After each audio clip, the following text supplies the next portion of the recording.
मेरा सवाल ये, सरकारों ने मनमानी होने दी है। दानिश कुरैशी साहब जरा इस पर बताइए। ओवैसी साहब कह रहे हैं कि 90% प्रॉपर्टीज के पास कागज नहीं है, तो फिर कागज नहीं है तो क्यों ना उन पर सवाल उठे भाई?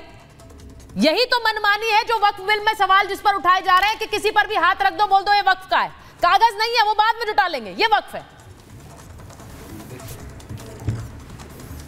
देखिए सुनिए, सबसे पहले मैं आपको एक बात बताता हूँ। हाँ। दरअसल दिक्कत क्या है भारतीय जनता पार्टी की कि वो चीजों को स्वीकार करना नहीं चाहती। मैं एक बात कहूँ, 1 मिनट के लिए आप मान लीजिए कि मैंने अपनी याददाश्त खो दी, तो क्या मेरा नाम दानिश नहीं रहेगा? क्या मेरा बर्थ सर्टिफिकेट खत्म हो जाएगा अगर मैं नहीं लगा? मैं आपको इसी देश में ऐसी जगह भी बताता हूं, अंडमान निकोबार में ऐसे टापू हैं जहां आदि जाति के लोग रहते हैं, जहां आज तक और कोई मानव नहीं पहुंचा। तो क्या उनके अस्तित्व को नकार दिया जा सकता है? सुचारिता नहीं नकारा जा सकता। आप कह दीजिए, क्या नकार सकेंगी आप उसको? नहीं नकार सकेंगी। दिक्कत यह है कि जो मस्जिद, दरगाह, खानका आपकी नजर के सामने दिख रहा है, उसके बावजूद भी आप ये कहेंगे कि इसको डिमोलिश कर दो, तो ये तो ज़ाहिर हम नहीं निकलने देंगे ना। कैसे निकलने देंगे बताइए आप? अगर मेरी बात गलत है तो बताइए आप। दानिश साहब, एक संपत्ति दो संपत्ति की तो बात हो ही नहीं रही है ना। बात उसकी हो रही है जो देश की तीसरी सबसे बड़ी संपत्ति का मालिक बन गया, और मालिक ऐसा बना कि उसके पास कागज ही नहीं है।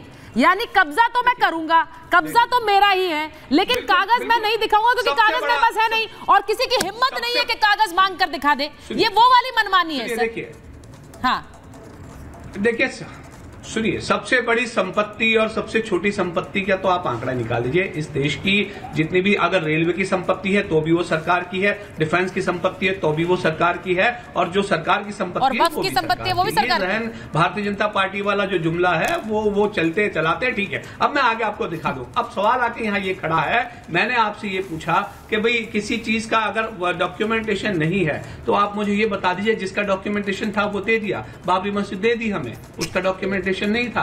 इसमें तो उसमें तो सदाएं गूंज रही थी अजानों की, उसके बावजूद भी क्या फैसला आया देख लिया आपने। अब सवाल सुनिए, अब सवाल मैं आपको ये बताऊं कि आप दिल्ली में जहां रहती है, मैंने उस दिन भी कहा था, मैं फिर रिपीट कर रहा हूं, दिल्ली में जहां रहती है वहां 60,000 से ज्यादा इलीगल एनक्रोचमेंट है। तो क्या वो एनक्रोचमेंट हट जाएगा? नहीं हटेगा। लेकिन धारावी की मस्जिद हटेगी। क्यों हटेगी?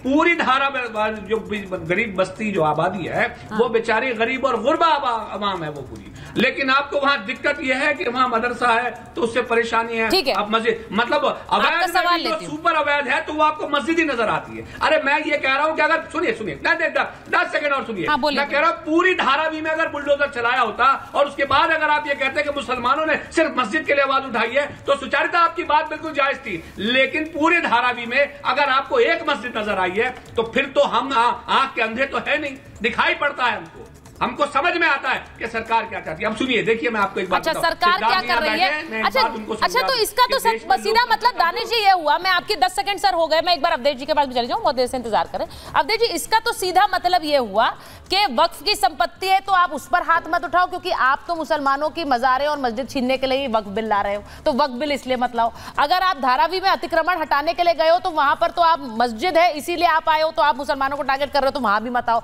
तो मतलब कहीं भी मत जाओ जहां पर मस्जिद मजार बनी हुई है, वहां जाओ ही मत। यहाँ पहला सवाल उठा है कि अगर अवैध मंदिर बना हुआ है हम निकले तो क्या होगा। हम लोग सीधी तौर पर मानते हैं कि मंदिर अगर अवैध बना हुआ है उसको ध्वस्त होना ही चाहिए, वो ध्वस्त होगा। उसके पक्ष में कोई खड़ा नहीं होगा। ये आप बोल सकते हैं अवधेश जी, क्या ये दानिश जी बोल लेंगे? दूसरा अब मैं बता रहा हूँ, मैं जरा पहले आपको देखिए, इसका 2 अलग अलग इश्यू है। धारावी पर मैं आपको बताता हूँ कि धारावी जो है उसमें तो पुलिस का प्रवेश करना कठिन रहा है। उस पर फिल्म 1993 में धारावी फिल्म आई थी, कितनी फिल्में उस पर बनी है। वहां से अंडरवर्ल्ड की आवाज निकलती थी, उसका कठिन रहा है वहां जाना। तो इनको मुबारक हो, अच्छा लगता है। मैं तेरा धारावी में मस्जिद कितने हैं मैं 8-10 का नाम पढ़ के पहले सुना, तो कोई एक मस्जिद का विषय नहीं है।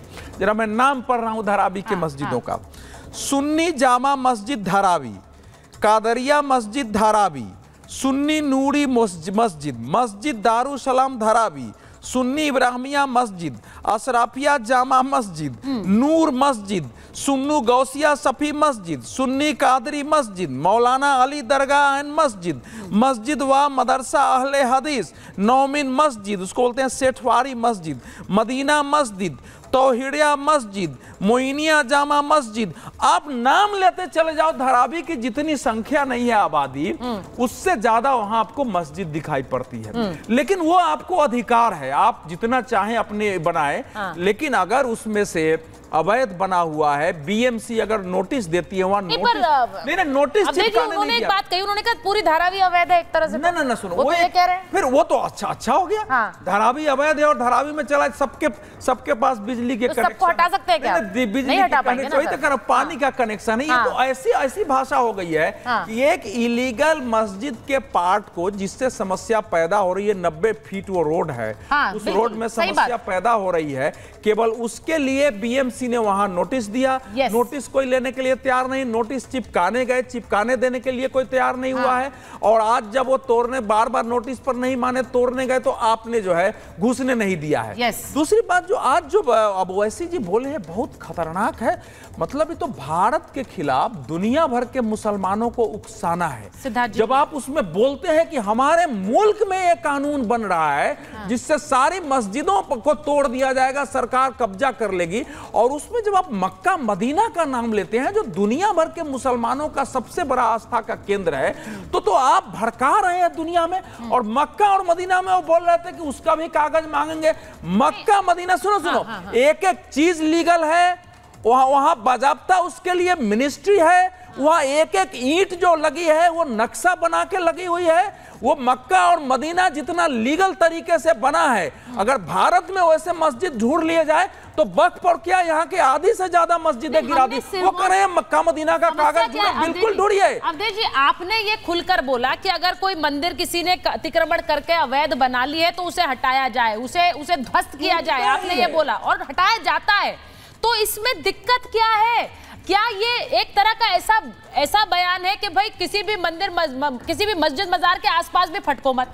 सिद्धार्थ जी, सिरमौर में जो हो रहा है, वहां पर लोग सड़कों पर उतर आए यही कहने के अवैध अतिक्रमण हटाइए, वक्फ इसलिए हमारे लिए जरूरी है, हमारे हर जगह पर कब्जा होता जा रहा है। और ये पहली बार तो नहीं है कि इस तरह के अवैध कब्जों को लेकर आवाजें उठी हैं, लेकिन लोगों को शायद ये लग रहा है वक्फ बिल आ रहा है तो शायद हमारी समस्या का एक समाधान मिले। दिल्ली के मंदिरों में अवैध कब्जे हो गए, वो कह रहे हैं ये वक्फ की जमीन है, वो उन्हें पता ही नहीं है। लोगों की बयान हमने सुने, वहां रहने वाले लोग कह रहे हैं कैसे हो गई वक्फ, हमें तो पता ही नहीं।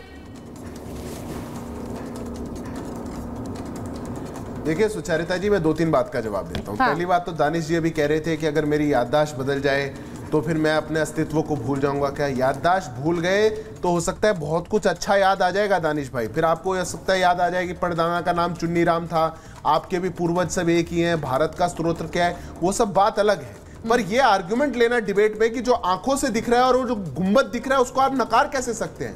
अरे गुम्बद इलीगल बनाया गया, आंखों से चीज इलीगल बनाई गई तो उसको नकारा जाएगा।